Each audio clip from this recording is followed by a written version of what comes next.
Hi friends, कैसे हो? उम्मीद है आप सभी ठीक होंगे। आप सभी का मेरे यूट्यूब चैनल प्रेम फ्री एजुकेशन पर स्वागत है। और आज मैं आपको पढ़ाने वाला हूं एक बहुत ही महत्वपूर्ण और इम्पोर्टेंट टॉपिक, जिसका नाम है figure of speech. Figure of speech को हिंदी में अलंकार कहते हैं। पुराने जो कवि लोग हैं वो अपनी कविताओं में रस और उमंग लाने के लिए अलंकारों का उपयोग करते हैं। वैसे ही इंग्लिश में भी अलंकारों को फिगर ऑफ स्पीच कहा जाता है। यह मुख्य रूप से वर्ग 2 और वर्ग 1 के लिए बहुत ही ज़रूरी है और इम्पोर्टेंट है, क्योंकि इनके वर्ग 1 और वर्ग 2 के एग्ज़ाम में फिगर ऑफ स्पीच के क्वेश्चन आते ही आते हैं और कम से कम 3 से 4 ही आते हैं। पहले तो फिगर ऑफ स्पीच होता क्या है? फिगर ऑफ स्पीच का मतलब है टू डेकोरेट और टू एडोर्न अ लैंग्वेज। मतलब भाषा को सजाने के लिए, उसे अच्छा दिखाने और अच्छा सुनने में महसूस कराने के लिए फिगर ऑफ स्पीच का यूज किया जाता है। आज हम केवल 2 ही फिगर ऑफ स्पीच पढ़ेंगे, सिमिली और मेटाफर, जो आपको सुनते ही समझ में आ जाएंगे और इसके बाद आपको दोबारा पढ़ने की ज़रूरत नहीं होगी। इसलिए हम शुरू करते हैं। पहला figure of speech, simile. A simile is a figure of speech is two essentially similar object or concept are expressly compared one another thought or use of। मतलब सिमिली जो फिगर ऑफ स्पीच है, इसमें 2 असिमिलर वस्तुओं को compare करने के लिए किया जाता है। इसमें समान चीज़ों को कंपेयर करने के लिए नहीं किया जाता। अगर समान चीज़ों को कंपेयर करने के लिए किया जाएगा तो वह केवल सिंपल कंपेरिजन होगा। यहाँ देखो, पर्सन प्लस एनिमल, मतलब आदमी और कोई जानवर, जैसे आदमी का घोड़े से, आदमी का शेर से, आदमी का गधे से, आदमी के कुत्ता से, ऐसा कंपेरिजन होगा तो वो सिमिली होगा। और अगर आदमी का आदमी से करेंगे तो वो केवल सिंपल कंपेरिजन माना जाएगा। जैसे कि the great Khali looks as strong as an ox. The great Khali looks as strong as an ox. जो हमारे ग्रेट खली हैं वो ऑक्स की तरह है, मतलब बैल की तरह स्ट्रॉन्ग हैं। Love is like a war. Love is like a war. प्यार है जो वो एक युद्ध की तरह है। Life is as a walking shadow. जो जीवन है वो चलती फिरती छाया है। Her lips like a rose. उसके ओंठ हैं जो गुलाब हैं। तो यहाँ पे कंपैरिजन करने के लिए एस का, लाइक का, Maharana Pratap fought like a lion in the field of battle. Maharana Pratap ने युद्ध के मैदान में एक शेर की तरह लड़ा। तो यहाँ आपने देखा कि कंपेरिजन करने के लिए एज लाइक और लाइक इनका उपयोग किया। तो देखिए, सिमिली में कंपेरिजन करने के लिए आप सो का, लाइक का, एस का, सो एस का, इन सभी का उपयोग करेंगे। अगर कहीं भी आपको फिगर ऑफ स्पीच में ये सभी दिखें तो समझ जाओ कि वह सिमिली फिगर ऑफ स्पीच है। और इसमें कंपेरिजन 2 असिमिलर वस्तुओं का ही किया जाता है। पर्सन प्लस एनिमल का, पर्सन का करोगे तो वो केवल सिंपल कंपैरिजन ही माना जाएगा।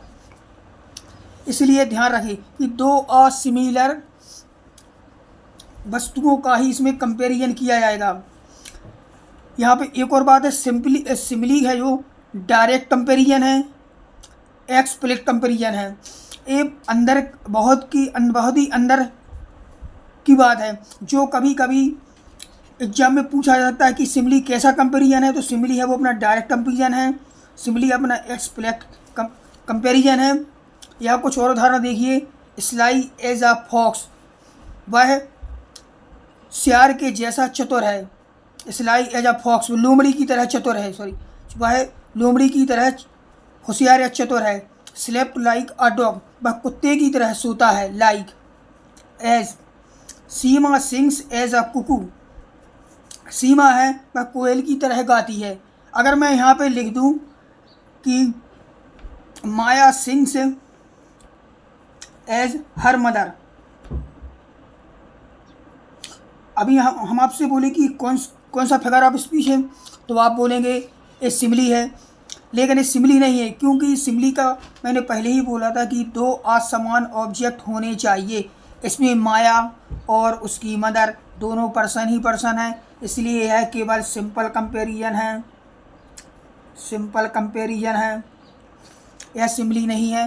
तो उम्मीद है कि तुम्हें आप लोगों के लिए यह पूरा कॉन्सेप्ट समझ में आ गया होगा। टू डेकोरेट और adorned a language use a figure of speech, figure of speech का उपयोग भाषा को सजाने के लिए किया जाता है। A simile is a figure of speech in which two दो एसेंशियली डिसिमिलर, दो असमान ऑब्जेक्ट और concept are express compared with one another through the use. वही बात है कि दो असमान वस्तुओं या कॉन्सेप्ट का इसमें यूज किया जाता है इस कंपेरिजन करने के लिए। सो का, लाइक का, एज है, एज है, सो एज है। और यहाँ पे देखो पर्सन प्लस एनिमल, आदमी और एनिमल या किसी और का, अगर पर्सन टू पर्सन होगा तो वो सिंपल कंपेरिजन होगा। ठीक है, अब आप लोग के लिए सिमिली समझ में आ गया होगा। अब दूसरा फिगर ऑफ स्पीच हम पढ़ते हैं, मेटाफर। अब मेटाफर और सिमिली दोनों साथ पढ़ाने से आपके कॉन्सेप्ट तुरंत के तुरंत क्लियर हो जाएंगे और एक बार में ही आपको पूरा समझ में आ जाएगा। Metaphor is a figure of speech that make a comparison between two non similar, इसमें वही है कि दो असमान वस्तुओं का कंपेरिजन किया जाता है। इसमें कंपेरिजन करने के लिए लाइक, एज, सो एज आदि का प्रयोग नहीं किया जाता है, इस बात का ध्यान रखें कि इसमें कंपेरिजन करने के लिए लाइक का, एज का, सो एज आदि का प्रयोग नहीं होता है। इसमें डायरेक्ट किया जाता है, जैसे Shivaji was a lion, Shivaji एक शेर थे, डायरेक्ट हो गया। अगर यहीं भी अपन बोलते हैं कि शिवाजी वाज लाइका, अगर यहाँ पे लाइक लिखा हो तो लाइक अ लॉयन, शिवाजी एक शेर के समान थे, तो लाइक लगाएंगे तो वो सिमिली हो जाएगा। यहाँ पे लाइक नहीं लगा तो ये अपना मेटाफर है। हर लिप्स आर रोज, उसके ओंठ गुलाब हैं, ये डायरेक्ट हो गया। अगर हर लिप्स लाइक आर रोज तो ये सिमिली हो जाता। लाइफ इज अ शिप, जीवन एक जहाज है, इसमें डायरेक्ट हो गया। अगर इसमें आप बोलते हैं life is a like ship, जीवन जहाज की तरह है, तो वो मेटाफर नहीं सिमिली होता। अब लाइफ इज वॉकिंग शेडो, जीवन है एक चलती फिरती परछाई है। दिस क्लास इज जू, यह क्लास एक चिड़ियाघर है, इसमें डायरेक्ट बोल दिया। अगर लाइक होता इसमें तो इसका सिमिली हो जाता। You have a heart of gold, आपके पास सोने का दिल है। अब बोलते you have a like of gold heart तो सिमिली होता। Sorry, she is a star in the sky, तो इसमें डायरेक्ट बोला जा रहा है ऑब्जेक्ट के लिए, तो ये अपना मेटाफर होगा।